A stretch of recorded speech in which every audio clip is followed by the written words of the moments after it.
Politics moves faster than ever, and uncertainty is the new normal. Welcome to The Pulse of Politics, the podcast about public affairs and how to navigate an unpredictable world. Each episode brings you real cases, best practices, and a look at how AI is reshaping policy work. Let's get started. Here's your host, Sylvan.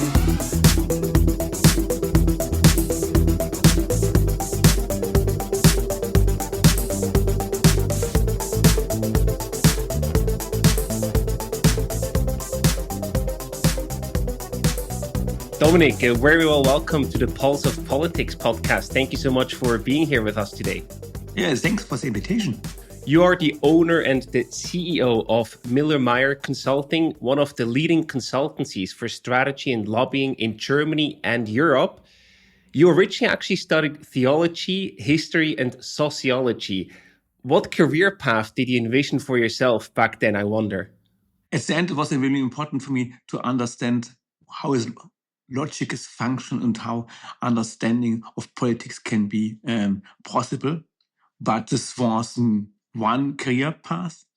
But at the end, I like to be more on the practical side of the life. And so I decided to go more in the real business life, not to be in the academic sector. That makes a ton of sense. So what drew you actually in the world of politics and lobbying and eventually pursued or let you pursue to found your own company in 1997? So I come to politics via my first girlfriend. That's very simple. It was really crazy because she was involved in politics and I was lost in my studies.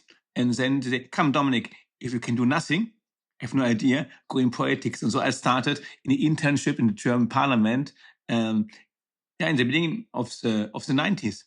And this was my first step in politics. And I understand I love politics. So this was the reason to start to go in politics. And then after my first experience, I understood from Brussels and from Washington, this kind of government relations, public affairs can be done not only inside of parliaments or international organizations, it can be done also from outside, from agencies, consultancies. And so I was crazy because I found then in this time in Brussels, Constance Müller, the co-owner of Meier Consulting.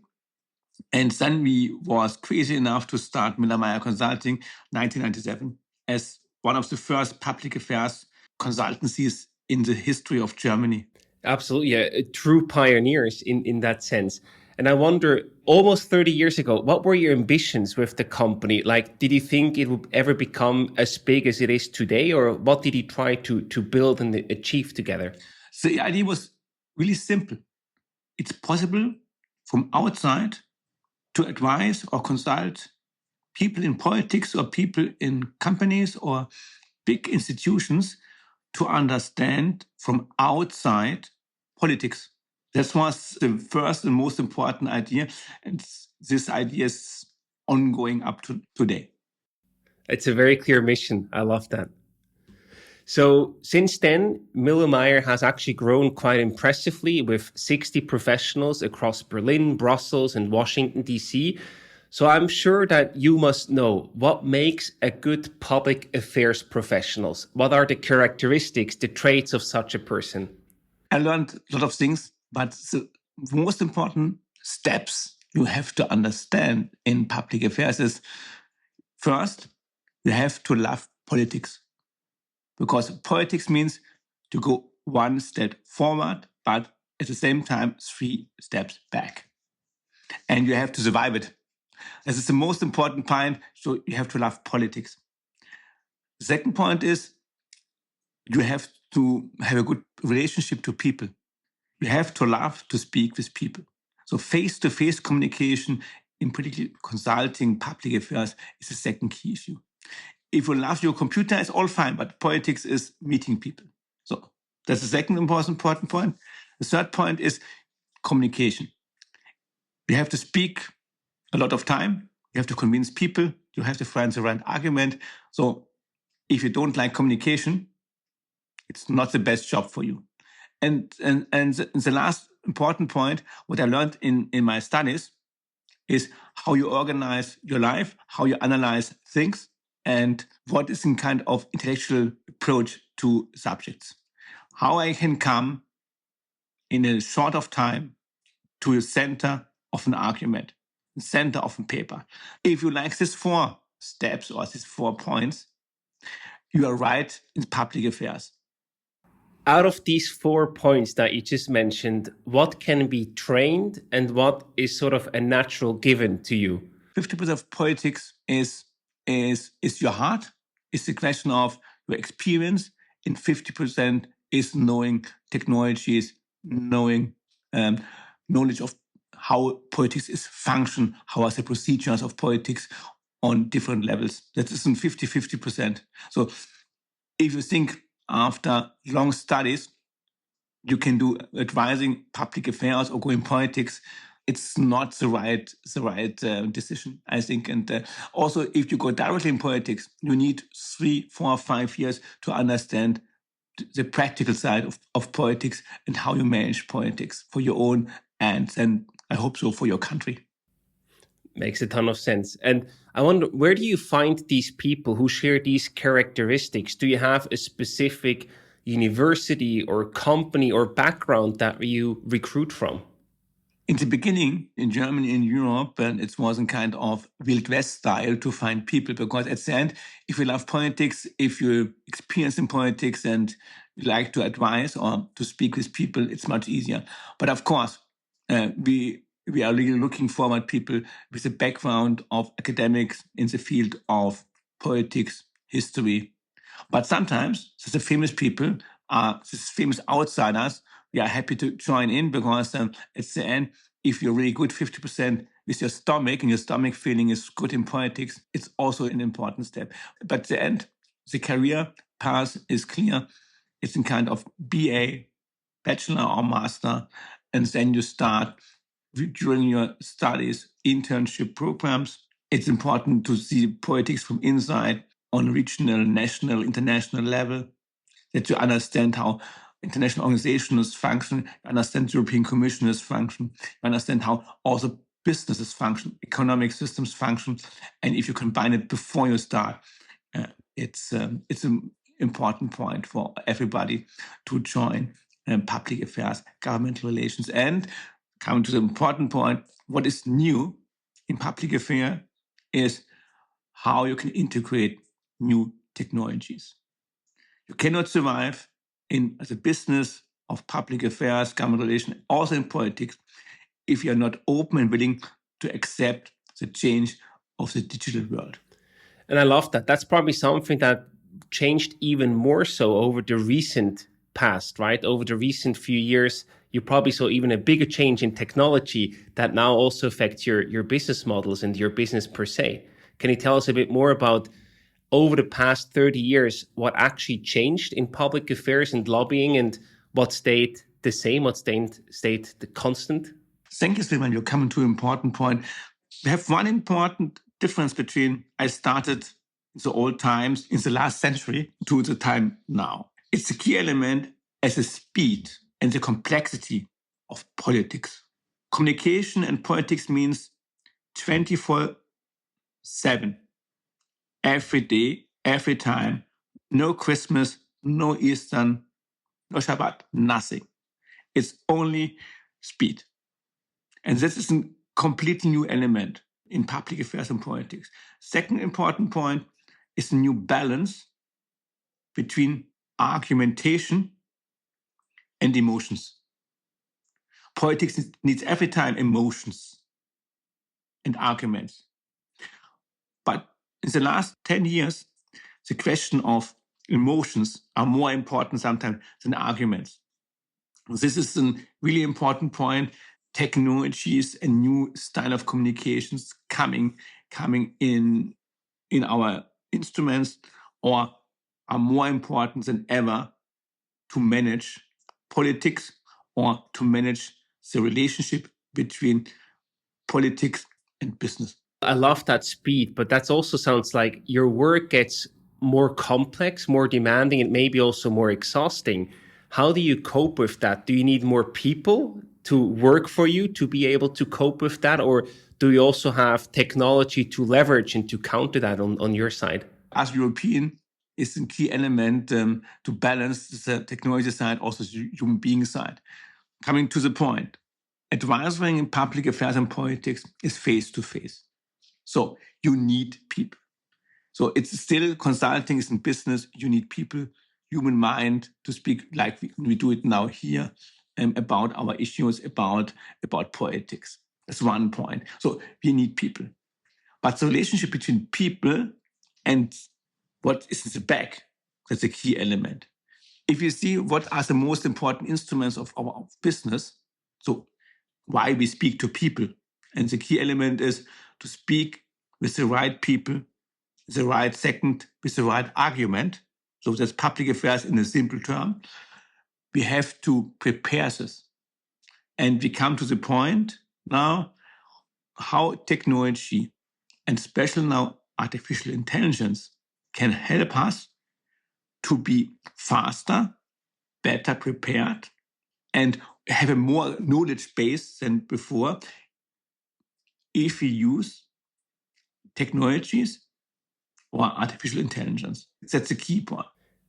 And I think that's the key word right this time, right? Everyone talks about artificial intelligence or AI in short. Tell us a bit more about how you use AI at Miller Meier and also with your clients. What shifts have you recently noticed there? How do you leverage this technology in your daily work life, basically? The first important point, you have to accept. Everybody have to accept in politics, in business, in social society, that technologies and artificial intelligence is part of the work of today and tomorrow. And the important is to find this acceptance. So many people are neglecting or not open to AI of several critical reasons. We can speak about it. I understand very much. But you need the openness and the acceptance. That's the first point. Also, my potential, the clients, my potential politicians, everybody have to understand it. That is the platform before you start to use. Secondly, is we have points like right arguments. So the most important point to use AI and technology is to think about how you can improve your intelligence work, your monitoring, how it's be more quality and faster. So for monitoring, it's an important point how we can use it. Secondly, with monitoring and intelligence, the question if we can use AI to find arguments you can help you to bring out. So the question, can we find ways to come to a point that AI can help us from 25 pages to make 10, 20 sentences or some bullet points to help us to come in a paper, in text, in an issue. This kind of concentrating on the key point in intelligence is a very important point. Second part is stakeholder management. Stakeholder is important because a lot of people don't know who is responsible for what. And this kind of stakeholder management, supported by artificial intelligence or by technologies, will help us to make this decision-making when I have to speak with whom, much easier. So you can find much easier the key relevant people. That's the second point. And the third point, they can help you to provide operational concepts. How I moderate a conference, how I make the agenda better. That is the key element and a long answer to our audience to how important is in public affairs, technology and AI. I think it makes a ton of sense. And you really beautifully outlined the opportunities that you see out there and where AI is playing a crucial role already today. Do you also see areas where you're skeptical of the use of AI or where you say, it will never be able to be really beneficial? Of course, I don't know the future of AI and the future of digitalization in the world and not what's coming up. But for the moment, it's clear we have two steps. The step with AI and the step without AI. This means preparing papers, preparing stakeholder management, preparing monitoring issues. So this kind of reduce complexity is still important and is still function with AI. But of course, the intelligence and the human being and our mind are before the desk. And we have to control everybody, everything. That's the first point. Don't trust AI. Also my critical point. The second point is then how, and that's a human being, this politics, how we can bring this face to face, so to the people.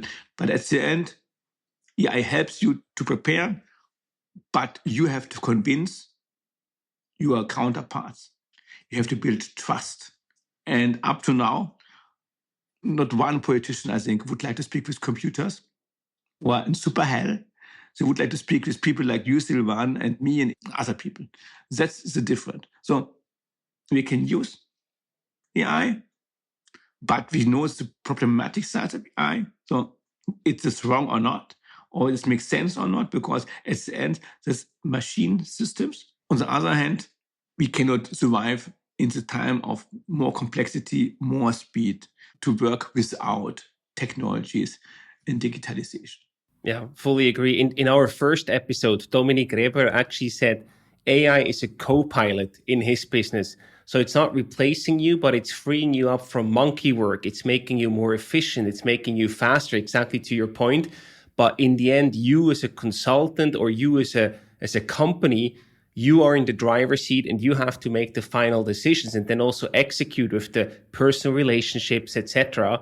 And that will not be AI, but it will help you be better prepared to avoid blind spots, etc. So it really is a co-pilot. Is that a fair assessment that you would agree with? It's a kind of co-pilot, and it's a question not only of the co-pilot, it's a kind of systematic behind and next to you to help you to be better in your working atmosphere. This is a key element, and of course, nobody cannot replace human understanding by AI, but you make your life simpler, and especially for smaller companies, for smaller organizations, with not so many people around. It makes more sense because you are much better in competition. You are much better in the question of be successful in your business. Absolutely. And talking about AI tools, are there any specific tools that you're using today already in your company? That's a big question because also in Europe, we are looking for systematics by AI who can help us to have the first step done, so to acceptance, to use it. Secondly, to learn, okay, if I learn how I can use it, it makes my life easier. This is an important point. And yes, you have different kind of international systems also done by the big companies. Also, people use ChatGPT and other kind of European systems of LLMs. But at the end, for our companies and others, we need more specific possibilities who help us for our key issues like monitoring, intelligence, stakeholder management, or preparing papers or make moderate concepts. And therefore, we are looking, especially smaller ones, to find software possibilities from outside. So people like us, we can produce inside knowledge. We have internal capacities to use AI differently. But it's really important for so many, especially smaller companies, to have tools. And I don't see so many tools on the market. And I know one good one from Switzerland. I don't give you the name of this. Names to a very famous Greece place. And these are important instruments helping people to be more efficient, to be faster, and to have perhaps more clients because you can reduce your preparing time on a minimum via modern technologies. Talking about clients, there is a bit of a shift happening when I talk to different consultants and agencies, and they at least try to shift away from the billable hours where it's a lot of sort of pressure to always acquire and upsell to a more of a monthly or even yearly retainer model. Is that also a shift that you see happening in Germany or even see yourself in your company? There's a big debate, ongoing debate all the time. I think in Europe, and you know, I'm also the vice president of the European Association of Political Consultants and PACE, the Public Affairs Community of Europe, and it's a big debate. At the end, it's a balance between retainer and hourly workings issues, and that's depend on the stress and the pressure of the economic situation. If more pressure you are, the more billable hours per you have, and much less retainers. So it's a big debate, but in future, the time of retainer is more complicated to have because it's more easier for every agency, consultancy, also for the companies and clients to work with this. But under economic pressure, also under AI, it's much more relevant to make it on an hourly basis. That will become more important in Germany than ever. I'm surprised because I would have expected that with AI tools that you probably have an easier time selling monthly retainers where you say, I sell you the tool itself, but also a monthly check-in or something, and then you just put that in a monthly retainer. But that doesn't seem to be the case yet. Not in Germany, because the people say, okay, if you use AI, you are faster, and this makes your retainer more bigger. And that's the reason, okay, if you use AI and technologies more, and we would like to see what you're doing during your time. And I don't want to spend special benefit via retainer because we control much better on an hourly basis. And you see with that, what you're describing, that really increases the pressure on the consultants and the agencies to actually be more productive because people will pay less basically per agent, per consultant, and they expect a good result. So it's important for the agencies and the consultants to be able to manage more clients than in the past. Silman, you can make it more clear and coming more to the pressure. Clients in Europe are not willing to pay money anymore for monitoring intelligence because it's done by AI. And don't underestimate the client side. Also, the clients can use and will use AI tools, technologies, also for compliance issues, transparency issues, for internal reporting issues. So at the end, it's the clients using AI and monitoring intelligence systems, you're using it, and why I have to pay money for this? And so in the time I started, monitoring intelligence was 50% of our time. Because in the old time, we had newspaper at the table, you can imagine, and magazines all the time, hundreds of newspapers, and take really the time reading newspapers. And then they copy-paste and send it to the client. This was the time we started public affairs in Europe. Now it's completely different. We have people to stay up at 5 o'clock to read newspapers up to 9 o'clock and preparing with copies of articles to the morning briefing for our clients. So how do you position yourself as an agency, as a consultant then? What are the value drivers? If customers are not willing to pay for monitoring or for AI services in that sense that they can just use themselves, how do you stay in the market and not lose all your clients because they say, oh, we will just do everything ourselves now? It's public affairs, government relations. What we are doing, Silvan, is a face-to-face business. At the end, we have to convince our clients to these people in politics or to find this kind of solution in a parliamentary event. And this is really hands-on, still communication face-to-face. So that's the reason why I'm not so pessimistic about the future of our job in the public affairs government relations, also in the communication issue. At the end, we speak with journalists, with reporters, and with politicians and clients. So that's my hope. But I think consulting as a profession is a little bit different. But if you take law firms, lawyers, other kind of take translation services, this time is completely over.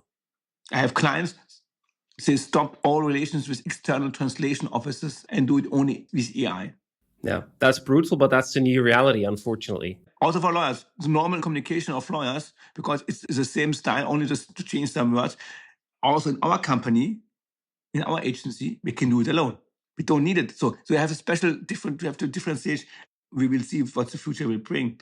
But also in our business, and I'm happy that also you, Simon, with your colleagues with Delos, you provide an excellent solution to support agencies and government relations and companies, also the client side, worldwide, with the first step of reducing complexity in the jungle of different styles of politics, of different cultures of politics, and to bring people in a position to understand faster and clearer what is a political system and my issues are function or not, what is important or not. But this don't mean that you have to stop to think. It's a starting point to think and to come to solutions, but it's helping you to find the way through the jungle. Fully agree. If we zoom out a bit, I always like to look up north from Switzerland to Germany.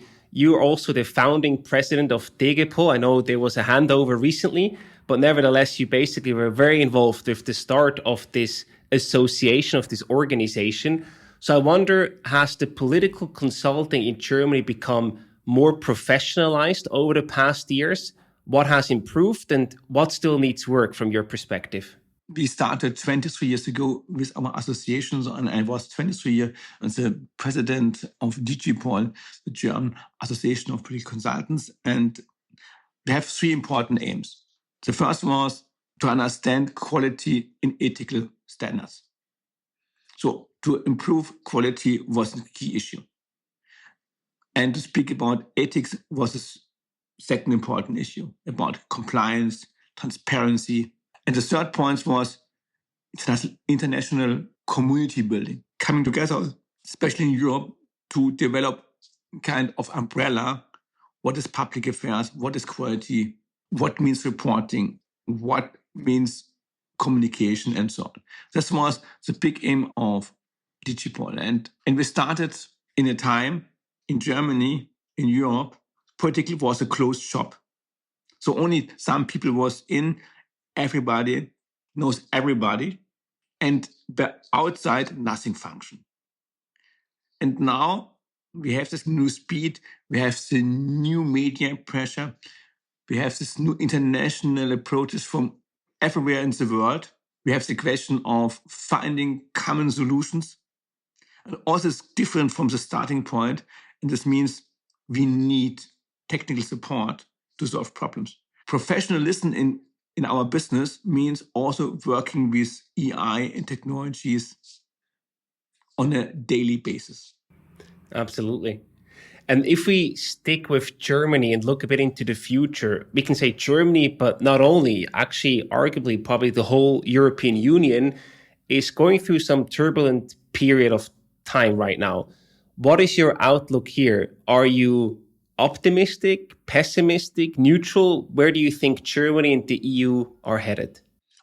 We have to be optimistic because the European Union is a unique body and unique international and institutional system, and of us also with the strong support of Switzerland and the northern country who are not in the European Union.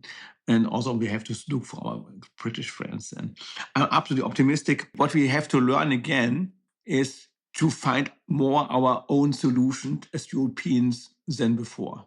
And also in key points, when you are working in the questions of digitalization, of software design, of engineering, in the future of data analysis, it's important to understand that we have to bring more our own ideas in a new geopolitical world. This form, Europe is our future, will be our future, and also we have to think how we can cooperate better and more efficient internationally in digitalization, but we have to be still learn how we can more in the driver's seat in this process. I like that. Yeah, that's much needed, the driver's seat. Now, there's something maybe, given your career, your years or even decades of experience, there might be something that you believed very strongly in the past about public affairs, but then you completely changed your mind about it. Is there anything that comes to mind that you were a strong believer, but then changed your mind on it? my key element is completely different between the time before 20, 30 years and now, is the complexity. The complexity of politics, of relationship and networks in the whole society system, in the whole system how societies function, is so immense you cannot compare. And we are not possible also for people like you in the EI development or people like us in the consultancy business to manage this kind of complexity or to reduce complexity. It's a question of the future of Europe and our business will be under great pressure. That's my point. Complexity is the element I underestimated. And I can tell you, if I understood now what we need to fill up an agency to run, and I see the starting point, I will never start the second time Miller Meyer Consulting. I wanted to say, if even you, a really, really smart and intelligent person, says that, I guess like 99% of the people underestimate this complexity. It must be crazy. It's really crazy. But to say I don't want to manage it is also a wrong solution. For us and for many other people, it's a key element how we can do it and how we can use digital tools, technology, AI to solve the problems. But on the other hand, we are human beings and we have to work together and we find ways to work together, not only in Germany and Switzerland, also in Europe or Portugal, worldwide. And I think public affairs, government relations, also the question of technology could be also a door opener to a common understanding about the future. So closing that circle from where we started with your career, if you were to start your career today, right now, in this moment, would you still go into public affairs or not? Absolutely. I love my job and I'm after still young because of the challenges of my daily life. And I can public affairs, government relations also, I think the future to be in AI and technologies is so important. It makes so much fun that I can say it makes sense to start a career in AI, in computer design, in engineering, or in public affairs. But at the end, we learn only if we work together and we find common solutions, we are able to reduce complexity.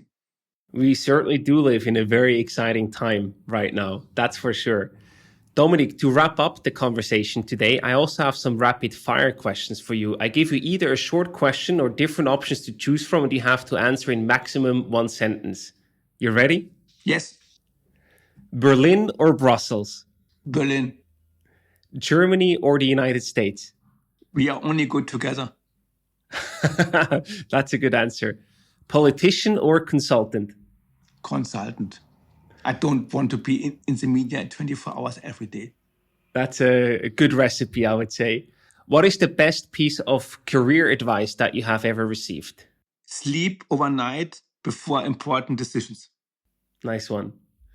And which policy issue do you think deserves more attention right now?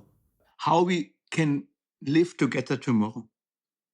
And the last one, I know if people hear public affairs or lobbying, they often think about these dark rooms where people are smoking cigars and making deals. So what's the most common misconception that people have about public affairs and lobbying from your experience? The answer is really easy. In the time of technology, AI, and media, what we have now, social media, 99.9% of all data, information are open access. If something happened in the world and more than 2 people know this, it's publicly immediately.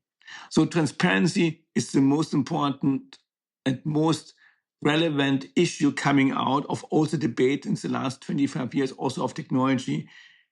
If something happens in the world, an earthquake, a new president is dying, or now today, the famous decision about the future of France, you know it worldwide in seconds. And this makes the transparency issue you never underestimate, because for everybody, it's clear. All what you are doing is in a special and I think shorter times than ever, publicly. Forget dark rooms in politics.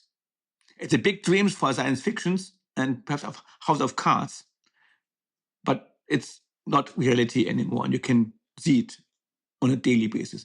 The problem of this is the people see that also the famous star politicians are human beings and not heroes. That's true. Yeah. Dominik, thank you so much for sharing your insights and your know-how with us today. It was a pleasure having you on the show, and I wish you all the best and lots of success for the future. Thanks for it. It was a great interview, and thank you very much.